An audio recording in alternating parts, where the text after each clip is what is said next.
Good evening, good evening, good evening, beloved, and welcome to the Ladymwatsi Healing Corner, where testimony becomes sanctuary and faith meets healing. This November, we are honoring men's mental health. Beloved, if you have just joined us, please make yourself known. Please give us a little wave there on the comment section. How are you? How are you doing this evening? How is your day started? I'm here with my hot beverage, beloved. It has been a very, very hectic and busy day for me, but we thank God for resilience. We thank God for strength because we are here. We have made it and we are in alignment. So allow me to also center myself, to also ground myself as I'm getting ready to welcome our guest today, whom we will give a very, very warm and hearted welcome to the Ladymwatsi Healing Corner. So, beloved, if you are there, just make yourself known, say hi, shout out. We are going to handle this session with care. We are flowing in gently. We are taking our time and we are not going to rush this. It is very much important that we hear and we apply. Beloved, too often I find that our men, they carry silent burdens, pressures of family, society, and leadership without spaces to rest or to speak. But today we are opening up that space. This month in November, in line with our theme at our Tandem Prayer Corner, we are celebrating men and their mental health. Our guest this evening is Mr. 𝐷𝐿𝐷𝐿𝐿 𝐼𝐻. He is a PhD candidate, HPCSA registered environmental health practitioner. He's also a lecturer, he's a consultant, an entrepreneur, he's a philanthropist. Beloved, the list is very long, but I'm not going to talk too much on that. We do have him here today. And often I find that we might make these long bios, but the heart is in essence something very different. And that is something we often love to explore here at the Ladymwatsi Healing Corner. Also, I might add, he is a mentor. He is a motivational speaker. He is also the general secretary of the Polo Brotherhood Club, where I believe men gather and, they talk. They talk and they talk. They talk openly, beloved, about finances, about leadership, about mental health. And his journey is one of excellence, of service, and of healing. And before anything else, I would like to open up with our small little Bible story today that is found in the book of 1 Kings 19, verse 4 to 8. And yes, you guessed right, it is the story of Elijah. After his victory, Elijah fell into despair. He fell into such a deep place that he uttered with his mouth that, "I have had enough, Lord." And in that moment, God responded with not a rebuke, but with rest, with food, and encouragement. This reminds us, beloved, that even strong men can feel overwhelmed. And God's answer is compassion. Lesego, as we begin, in your own words, please just introduce yourself. Tell us what you are about. Tell us how you found yourself on this platform. And also perhaps referring onto that story, how does that story of Elijah resonate in your own journey? Opening up with a bang, opening up with seriousness.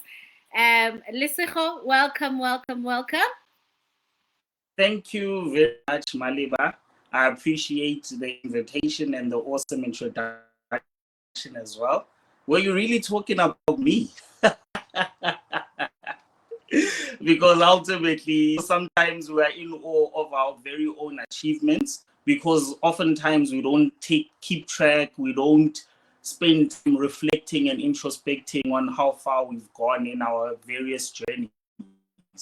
So I appreciate the fact that you've invited me here. You say that I must mention how I ended up on your platform. It just so happens that I'm a YouTuber as well, and I make content about advancement within the human race as far as financials are concerned, as far as family, love, relationships, being motivated to be a better self, and to always remember that it starts with you at the day.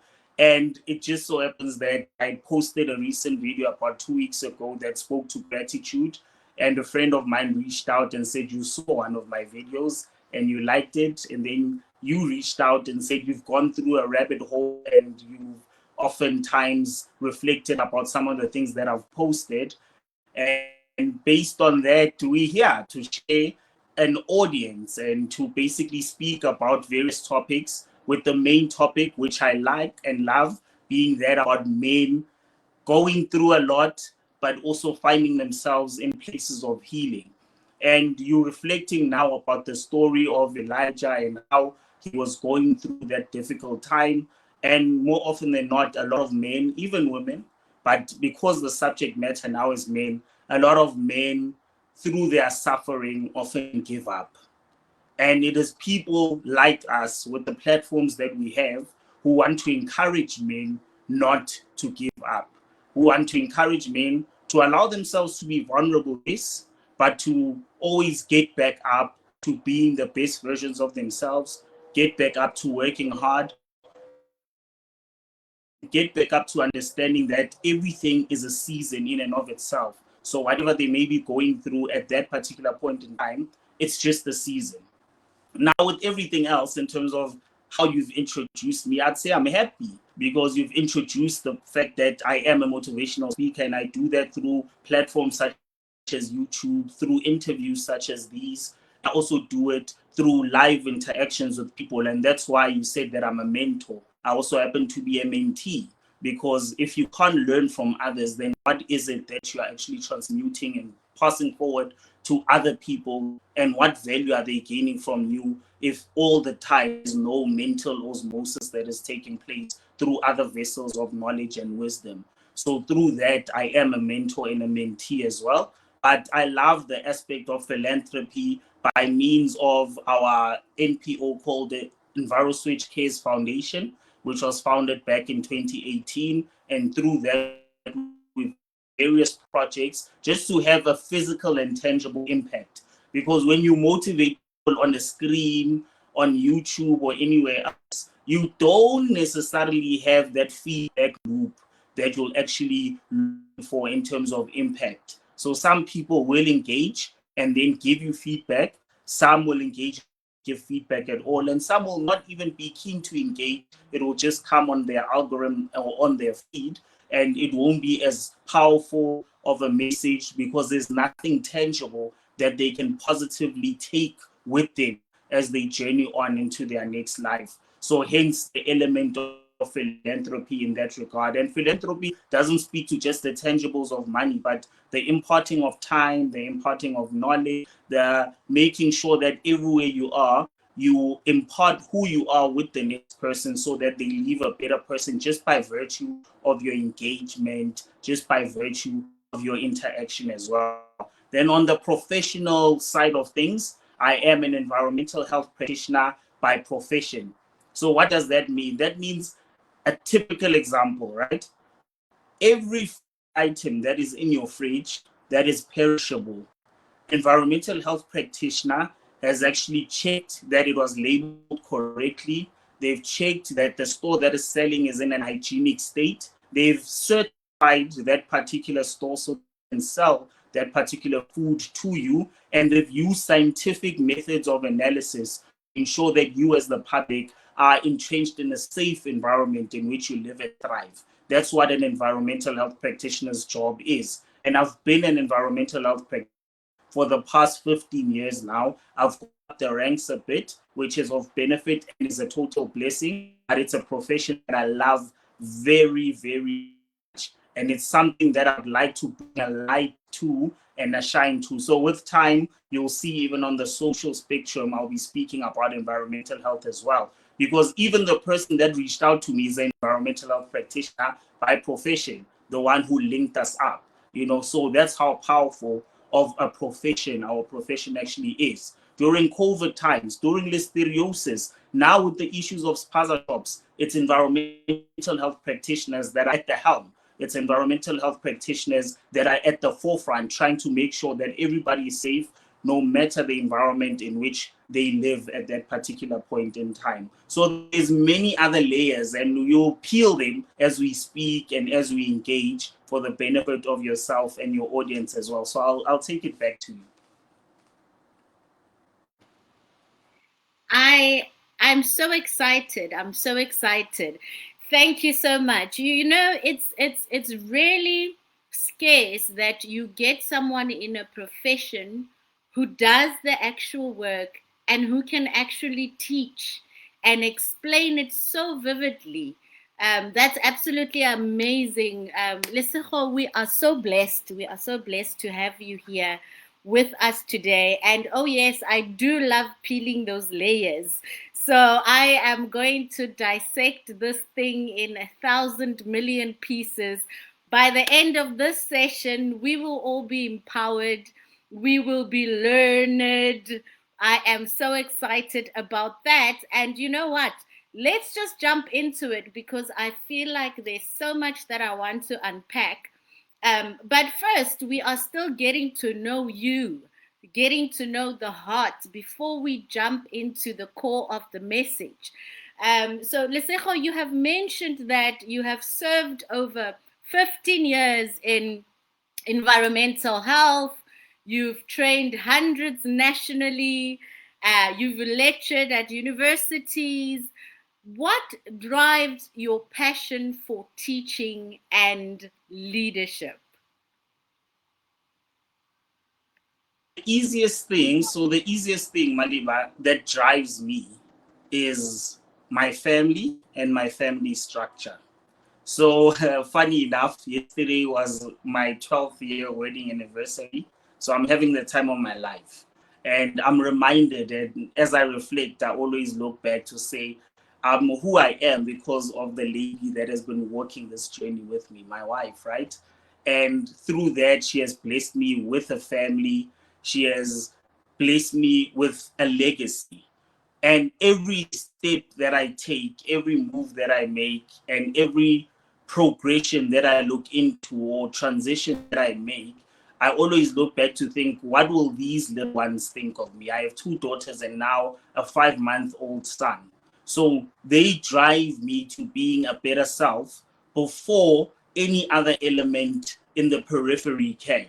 Now, when we speak of the elements in the periphery, it's my curiosity. When we speak of what drives me, it's my curiosity to learn, my curiosity to teach. Because it's one thing to absorb knowledge, but it's another if you want to impart it, you want to empower others, you want to pass it forward, right? And that's why I'm studious in my nature. So just from being curious like that, I learn not only in the realm of environmental health, but being a human being overall. The simple principles of kindness towards others and how that will synergize and reciprocate right back and bounce back right back to you. And the fact that you can see progress in all the people that you teach, especially when you lecture and speak in the likes of universities, and you get to assess and see whether what you you've actually imparted and spoken upon them has actually come to fruition in their own lives. That's when you get to pat yourself in the back and be proud of yourself, because you can see your work. You can see your work actually taking place. And it was also through the inspiration of the journey of my religious life, right? Because I grew up in a Christian background as an Anglican, and I was supposed to go to church every Sunday. I was supposed to learn the Bible, read the Bible, and understand it.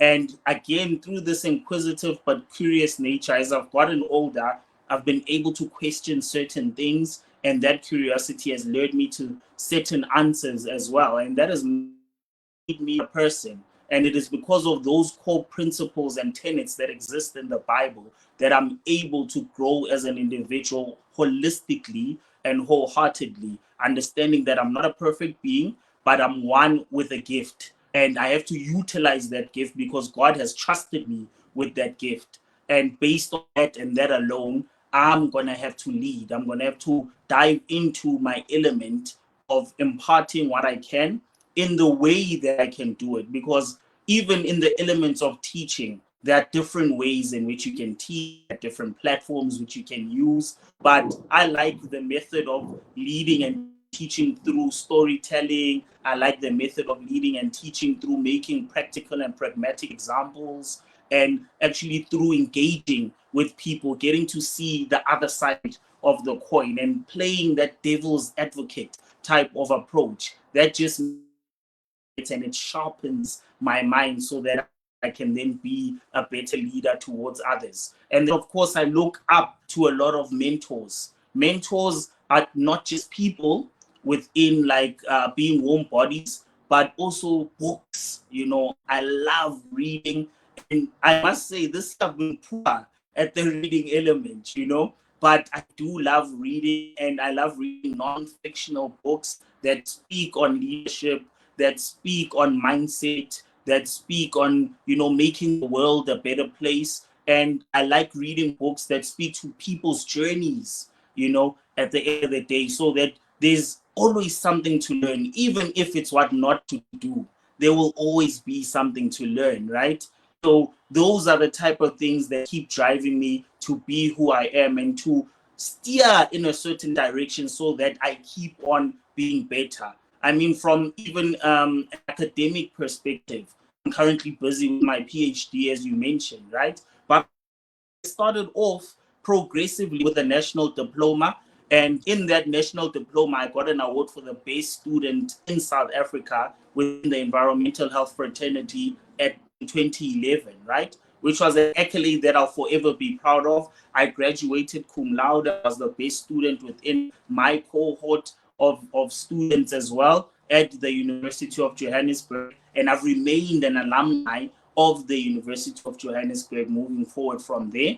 I did my BTech in 2011. Then I sat and started developing myself and working on my family structure and being a well-rounded person, not only who steered in the or territory or terrain of academics, but also how do I become better and be shaped as a man through everything that I've learned and garnered, not only in academics. Then in 2020, I completed my master's, and now here I am, PhD. So everything is progressive. Everything is synchronized based on how you want goals to align with where you're going, right? So that's how I look at leadership. Everything is taking one step at a time, never rushing too much, but taking one step at a time and heading towards that positive direction. Wow. Wow, wow, wow.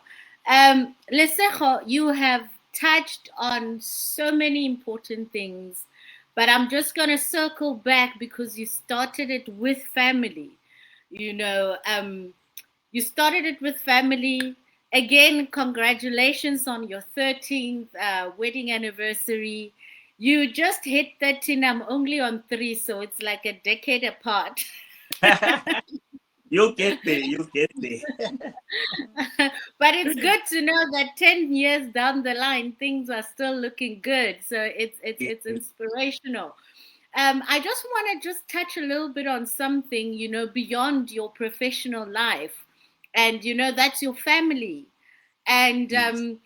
according to my interpretation and understanding of the Bible, is that um, the first institution that God created is the family.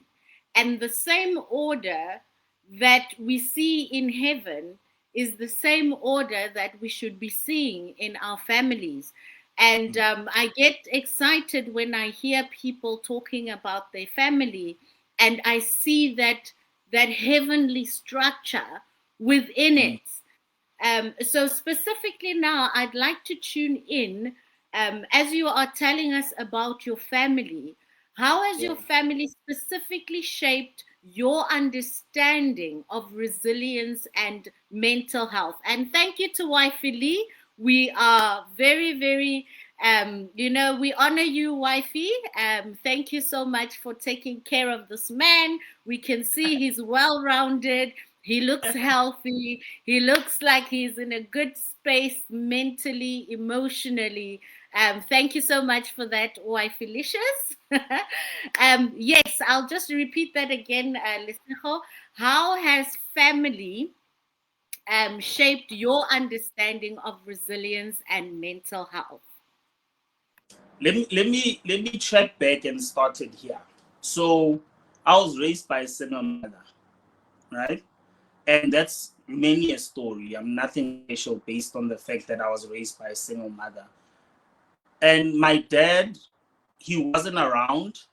And to be honest, he passed away before me and him actually had a mano a mano, man to man discussion, you know, because I feel that the more that I've grown, the more gotten to experience the challenges that men go through, and it would have been fulfilling for me if he didn't pass away while I was still young and in my late primary school years. But by virtue of him not being present, that alone shaped me into being the man that I am today, because I then vowed to be present fully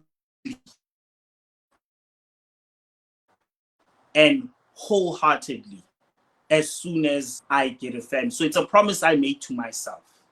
It's a promise that I made myself before I even had a family, before I had a wife, before I had kids. It's a promise that I'm now fulfilling by living that promise, right? So that in and of itself is an example for me of resilience. Because despite the fact that my father wasn't there, my mother, in her resilience, because she was raising two boys alone, you know, and she had to be strong because boys can be overpowering. Boys come with a different dynamic. And she has zero experience of being a male.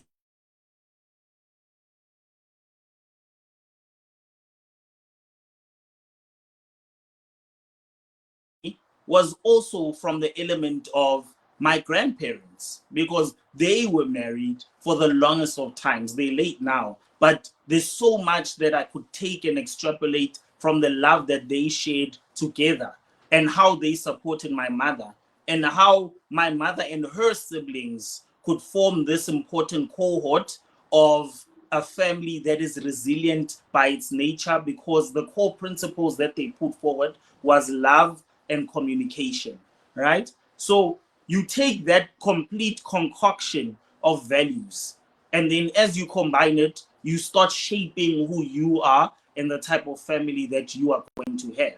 So even when it came to now choosing a wife, it was important and pivotal for me to choose someone who lives and carries the principles of Proverbs 31, right? That woman who will do all those things according to what God wants. And that's whom I knew I could trust my heart, my mind, and my legacy with, right? And it just so happens that I was blessed enough to not be incorrect in that particular respect. And that then has helped me, because even within the marriage element, it's not easy, particularly those first 5 years. I'm sure you've heard the theories. I've lived it now at this particular point in time. It did become easier thereafter. You just have to come to the realization that all the blunders, all the mistakes, and all the transitions that were happening during that time of you learning each other and getting to know one another, those were actually key in molding the family structure. So even on my YouTube, you'll see that there's a video that I created a few weeks back that speaks to things to discuss before you get married, right? So while you're still in a relationship, there's certain questions and topics that you need to touch with your partner before they become a spouse, before you actually try to make it permanent. While it's still temporary, touch to see on whether the value systems that you have are value systems that you share and are value systems that can take you forward into where you want to thrive as a marriage, as a family, and where you want to be in the future. So family is important.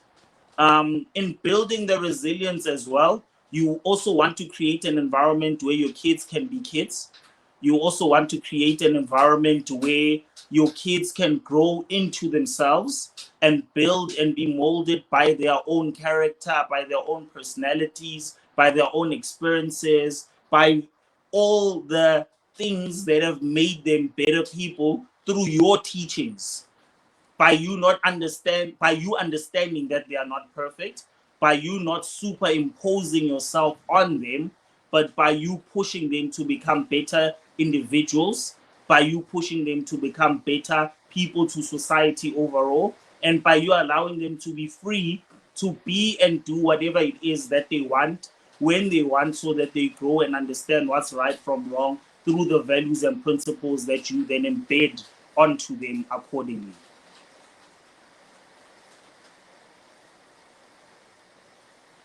Indeed, indeed, indeed. Beloveds, welcome to the Ladymwatsi Healing Corner. If you have just joined us, welcome, welcome, welcome. We are joined by Mr. 𝐷𝐿𝐷𝐸. We are being educated. We are already receiving the healing as we go on and as we continue. Please make yourself known in the comment section. You are here, you are home, you are held. Thank you for that answer, 𝐷𝐿𝐷𝐸.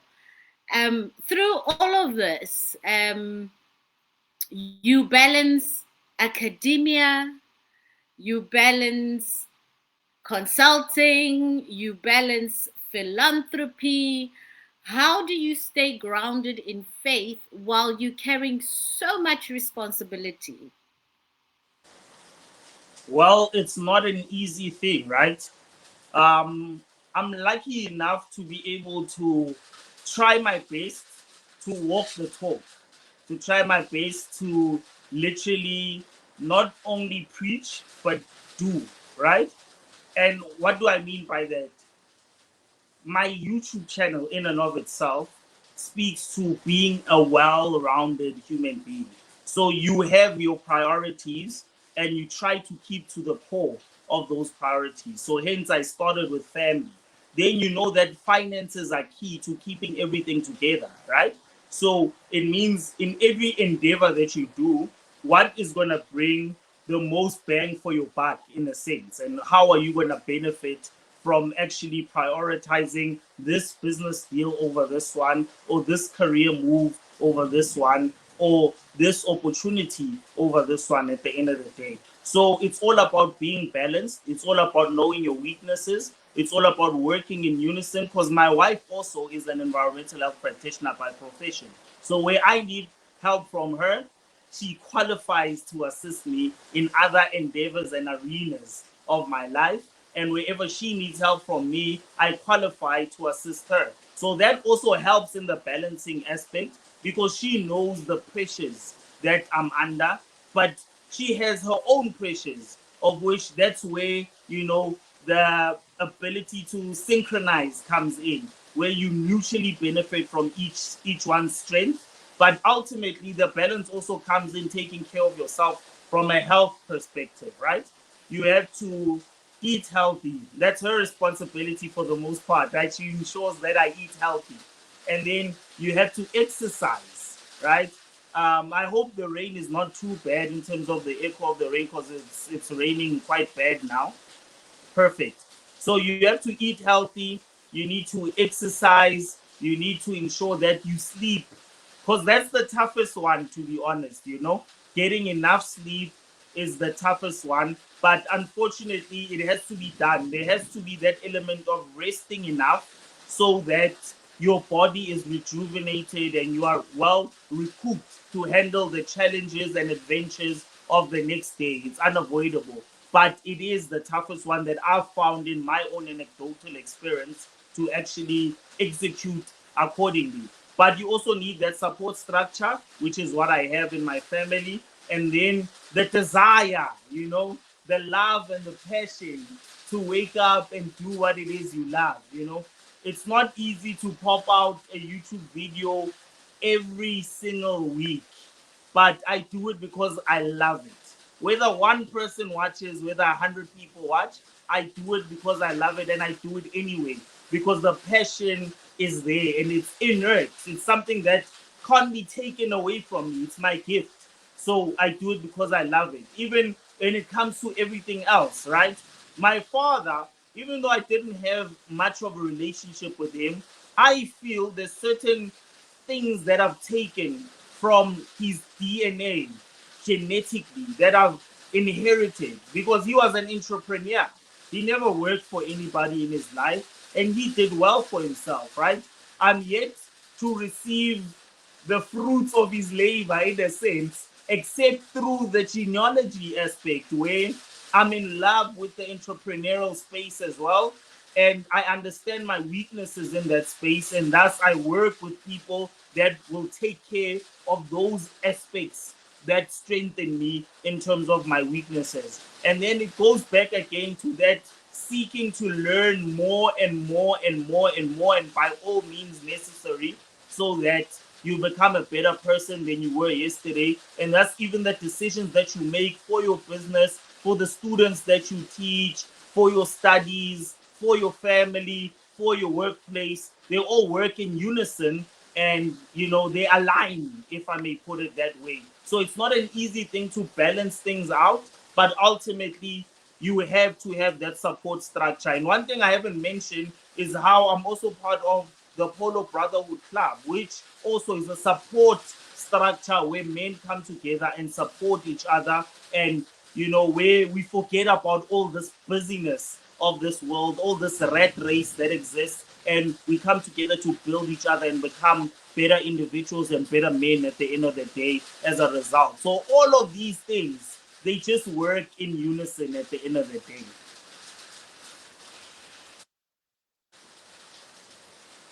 Everything works together. That Yeah. that rain is just showering us with blessings. It's a blessed day. It's a blessed session. Lesego, one thing that you said, I always say as well, even if one person catches one of those messages that we are putting out, catches this live session, it is time, it is effort, it is planning, but if we can reach just one person, then we've already covered generations to come, because one healed person brings on generations of healed individuals. And sadly, it is true for the opposite as well. Now, men are often told to be strong and to hide their struggles, and a man doesn't cry. How can men actually begin to break the silence around mental health? Well, I can tell you this. That is actually something that's going away slowly with time, because now it's a newer generation, right? And it's different struggles that each of us find each and every day. And by virtue of that, we learn to be open. And the easiest way is to find your safe haven. Now, your safe haven is simply your family, it's simply like-minded people. Your safe haven is being part of a club, right? Being part of people that are open and honest, throw away their egos for the sake of progress and for the sake of being strong and highlighting to themselves the betterment of what society needs. So, vulnerability, there's nothing wrong with vulnerability. You read a Bible verse at the beginning that speaks to how Elijah had to be vulnerable. And it's through that outcry that healing actually came. So, being in your healing corner now and being in this space, we are speaking and appealing to other men to go around listening to other men's problems and striving to find those key elements that they can learn from those challenges that they encounter. The only thing that we need, that God has blessed us with, is a voice. So we have to utilize that voice. We have to utilize it within the right circles and the right platforms. And that's why it's key and pivotal that through this mental health awareness, us men actually also, for once, because guys, oftentimes we feel neglected, right? Oftentimes we feel like we're not being seen, we're not being supported, and that's what causes most guys to also die in silence. And it shouldn't be like that. It shouldn't be like that. We need to actually come and throw our egos and pride aside and be open and vulnerable and speak. Once we speak, what have we done?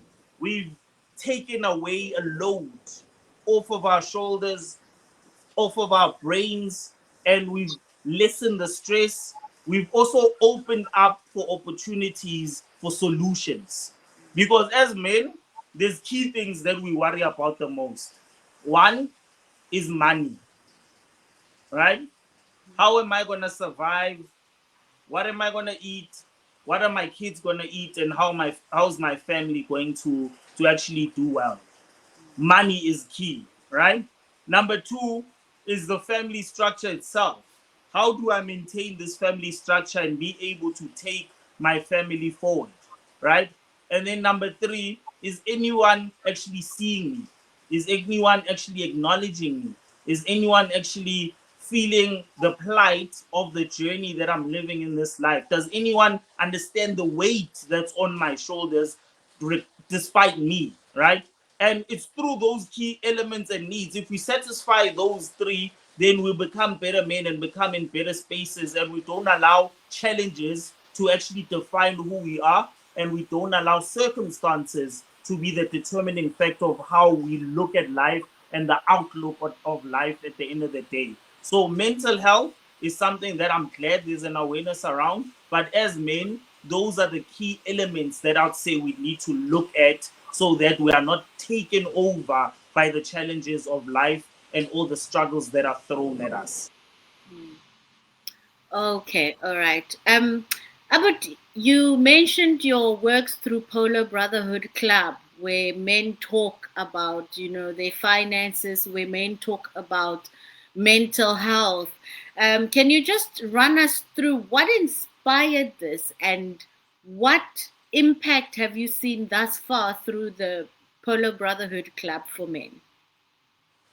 Oh, now this is a topic I'm very passionate about, right?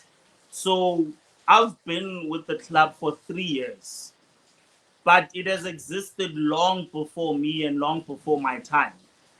It is more than a decade old. It started off where the focus was around money in the sense of savings, right?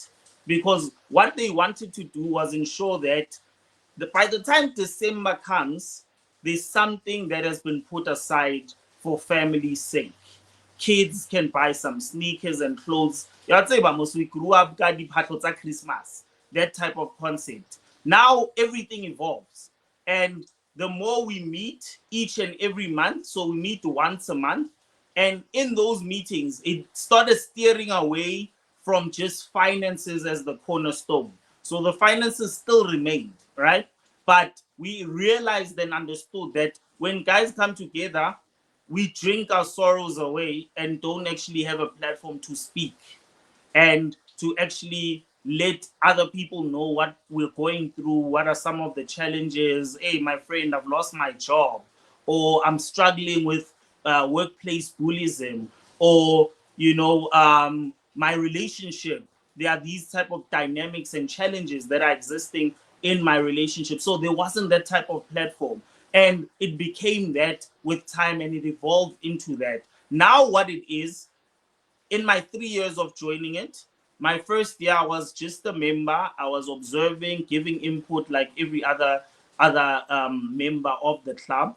And then within the end of the year, they then elected me as the general secretary. I guess they understood that there's a certain gift of leadership that I have, and a certain gift of leadership that I embody. And through that, we're able to achieve more, right? So it has a solid structure. There's a chairperson that chairs every single meeting, that steers the direction of the ship. There's a general secretary with his duties, which is in this case my duties. Then there's the treasurer general, who's Brother Herbert, who looks at the financial aspect, because we've added our own funeral policy for members of Polo Brotherhood solely and their families, right? Where we contribute each and every month. So there's that financial aspect that our TG would be looking at. Then there's the financial aspect of at least holding brothers accountable in terms of their savings. It's not just about meeting, drinking, having fun,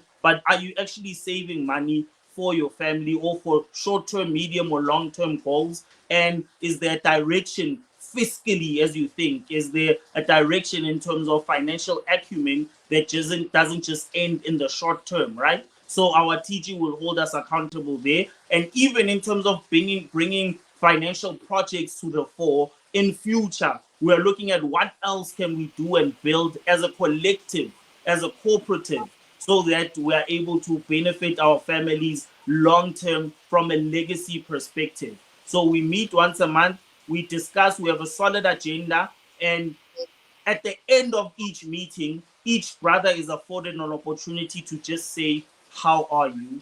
How are you feeling? And how are things going? I think that's the most important and pertinent part of each and every meeting, because that is where brothers become vulnerable. That is where brothers actually open up. That is where brothers now share the calamities and challenges that are happening in their lives. And then after the closure of the meeting, we sit and we share a meal together. Nothing more powerful than sharing a meal together, right? In sharing that meal, now as we're chilling, we start discussing those challenges and vulnerabilities that were discussed in the actual meeting, but on the side, like a one-on-one, on the side, where people will actually come forth and say, hey, I'm in need of 1, 2, 3, or you've helped me with 1, 2, 3. And there are opportunities that have arisen through that vulnerability, because there was a brother who says he owes Polo Brotherhood a lot by virtue of the fact that through being vulnerable and saying he's struggling financially, he can't seem to find a job, etc. One of our brothers actually got him a job. And now he'll forever be thankful to the Polo Brotherhood. So that's why when I speak about my many passions, Polo Brotherhood falls within that realm of the passion that I have in cultivating positive relationships amongst men, for men, and also just allowing men to cry openly amongst men, so that we create an environment that shows that there's nothing wrong with being vulnerable. There's nothing wrong with outcries that you have. There's nothing wrong with reflecting your pain and openly sharing them accordingly, so that you get to gain some sort of solution. And another thing, even if there is no solution, there was someone to listen to your pain. There was someone who listened to you, so you feel heard. And that you'll always leave as a different person than when you arrive in that particular meeting. So, in a nutshell, that's what Polo Brotherhood is all about. It is so fascinating. God created us all individually different. He made us male and female, but there's one few things that none of us actually, we can't live without, and that's food. I can't imagine a group of men talking about their emotion without some sort of swallowship. Yeah, true. I don't think it would work without the food. That's true. Oh, I'm loving that. I love when you touch on legacy. That stands out a lot because what are we doing if not leaving a legacy, one of healing, one of restoration, one of resilience and faith? And just touching on that, according to you, do you think that faith can actually help men embrace vulnerability as strength? And how do you think communities and churches can create safe spaces for men to be able to share openly? So faith is a very important thing. In the book Think and Grow Rich by Napoleon Hill, faith is defined as the external elixir which brings life, power, and blessings to the impulse of thought, right? When I read that book, that stuck out to me. And that's just now from an intellectual manifestation point of view of you knowing where you're going. Now, when we touch into the spiritual realm and the religious realm, they play a very important part in shaping society.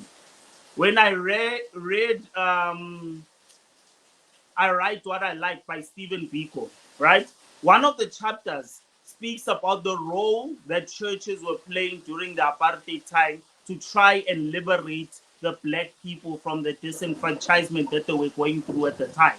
So churches have been a part of society that has been pivotal to helping shape society. And through shaping society, for the longest time, it has been women that have been filling the churches while the males have been leading the churches, right? But when it comes to numbers, we can see that that saturation is slowly happening where more men are coming to church, more men are being more spiritual, more men are crying out, and more men are opening up to their pastors, to their leaders within the church system and within the religious realms. And that is key ultimately because God has entrusted the leaders to make society better, females, males, and children alike. And through doing that specifically, God understood that by saying that men are the head, it is important that they get shaped by like minded people.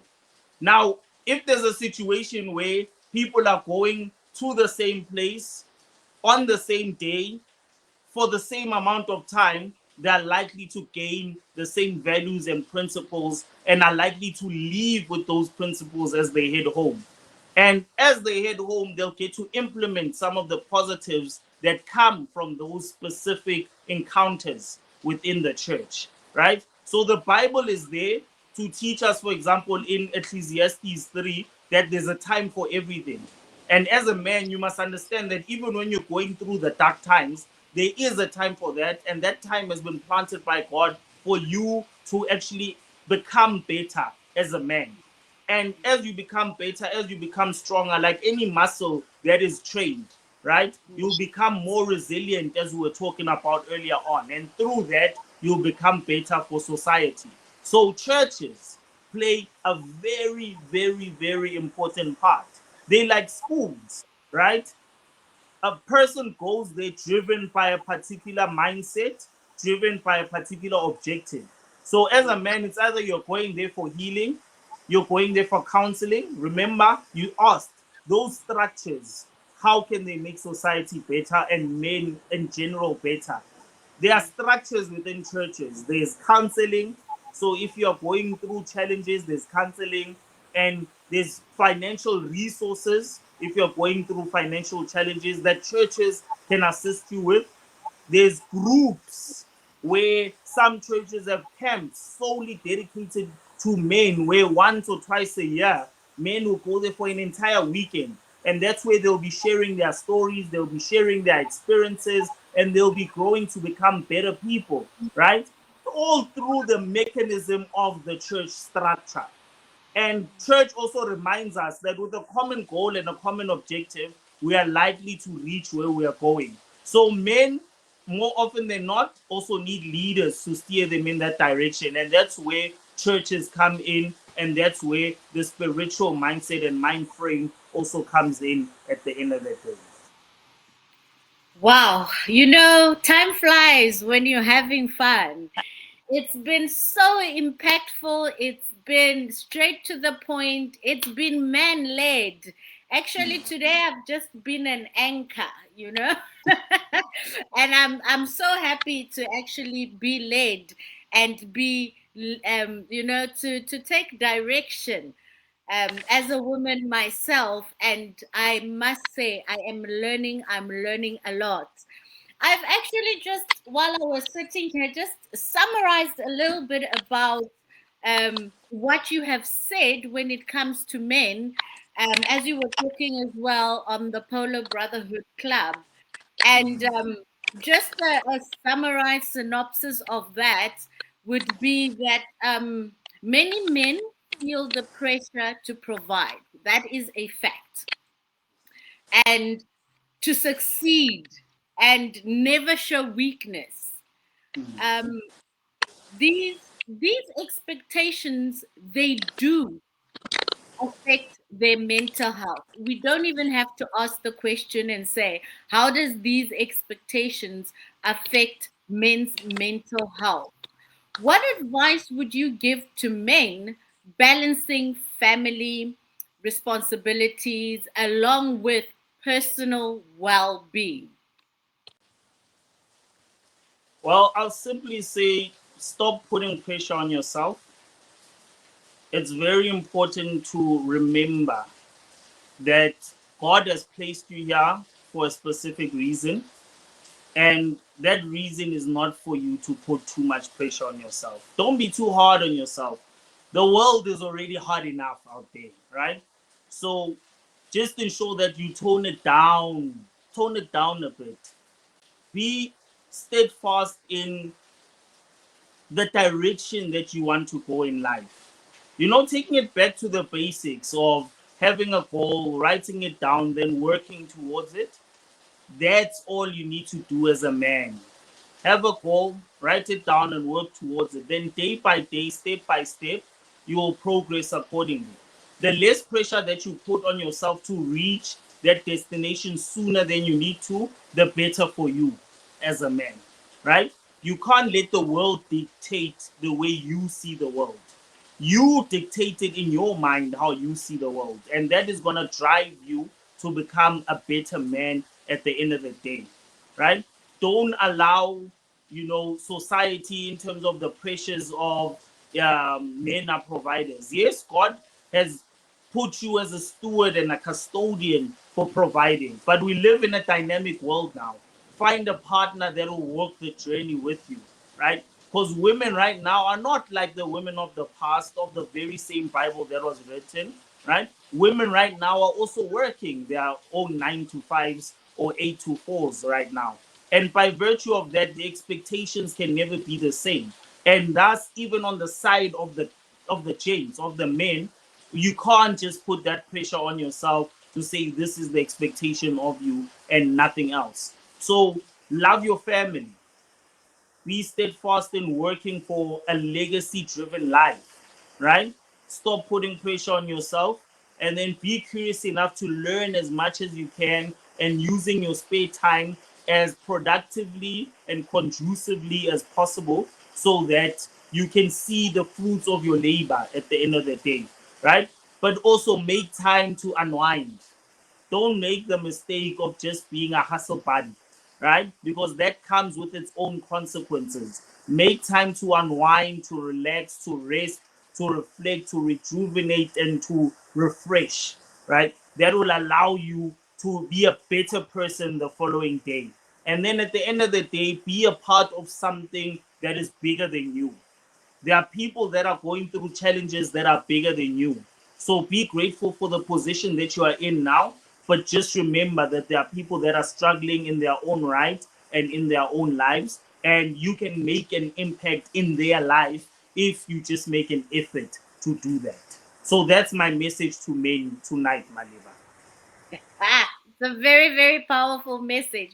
And I'm glad you said it. You know, men often listen to men better than they listen to women. So thank you so much for that. And on that note as well, Abuti, you know, as women, we often carry the role of supporters, or at least we ought to, you know, as wives, as sisters, as mothers. What advice would you give women so that we may help men feel safe to share their struggles?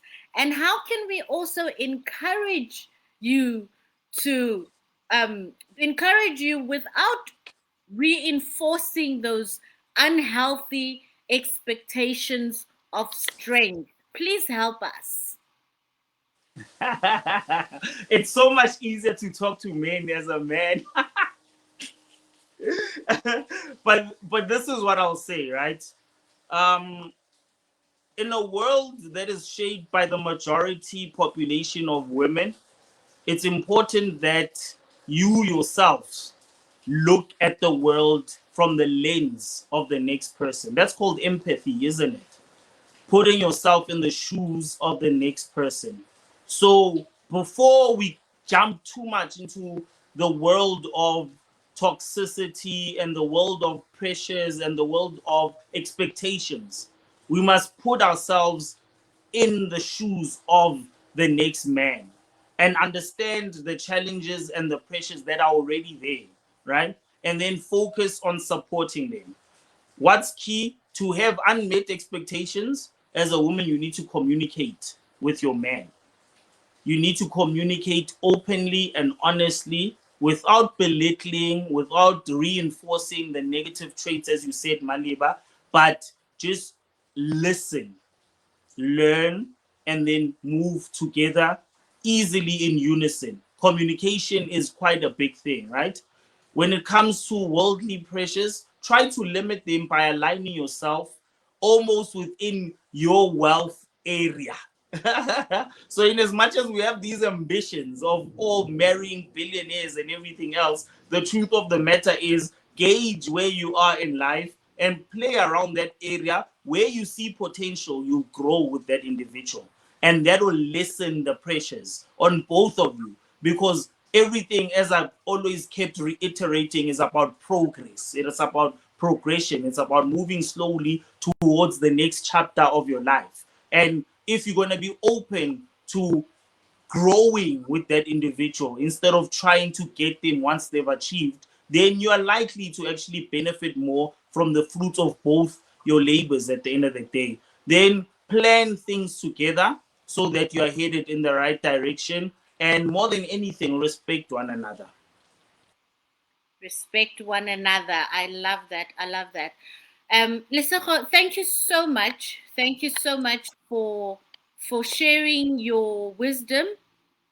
Thank you so much for sharing your time. Thank you for your testimony. Today we have learned that men's mental health is not weakness, but it's actually wisdom. Elijah's despair did not disqualify him, it revealed his humanity, and God's response was care. From myself and the Ladymwatsi Healing Corner, we thank you so much. To every man listening, your strength is not silence, but in speaking. There is where your strength lies, in resting and in receiving support. Your vulnerability is not failure, but it is faith.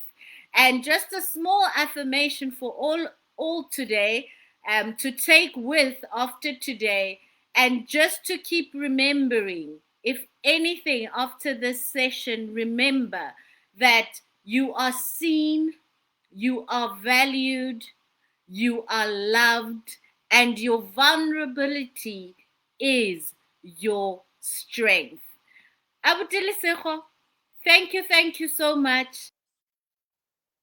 No, thank you, Maleeba. Thank you very much for the opportunity. I enjoyed our chats and our interactions, and I'm looking forward to many collaborations in the future. Eh? Have a good evening. Oh, yes, indeed.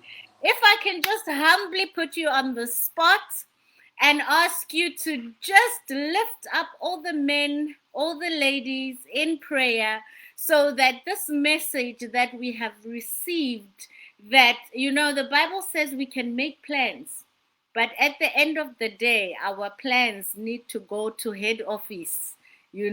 So if you could just lift us up in prayer, just to seal everything that we have learned in the spirit, in the hope that it shall go and it will penetrate an individual who has been waiting to hear this message, in order for us to continue creating a generational impact, in order to continue creating a legacy of healed individuals, raising healed individuals. Okay. Yeah, you did put me on the spot there. But as you say, my Lord, in his heart a man plans, but it's you that directs our steps, in Proverbs 16, verse 9. So we come together to thank you for this powerful interaction that has happened. And we ask that our message proliferate all the ears and hearts of those that were listening. And may we ask that you ensure that our message actually is shared, so that people may grow from the learnings that we have imparted. We ask that all men grow by virtue of just being men. You've given us the power, you've empowered us, you've led us to grow and to live, to love, and to share. And through that, help us to embody the gifts of the Holy Spirit, so that all people can grow through us. And may this platform in and of itself grow to reach many ears and many eyes. And may, as the host, may Maleeba also do her best to push the message forward through your grace, my Lord and Savior. Amen. Amen. Amen. I wish time wasn't against us, It was such a special time. Thank you so much. Thank you to our viewers this evening. We are praying and hoping that the numbers will come, but the message shall be received. Thank you so much, and till next time. Till next time. Cheers. Thank you, beloved, for tuning in. We are still in November, the month for men's mental health. We have unpacked, we have learned a lot. Please continue following us right here on Facebook. Visit ladymwatsi.com for more information. Beloved, I will see you on our Saturday Sanctuary check-in. With all that being said, stay blessed. Ladymwatsi signing out.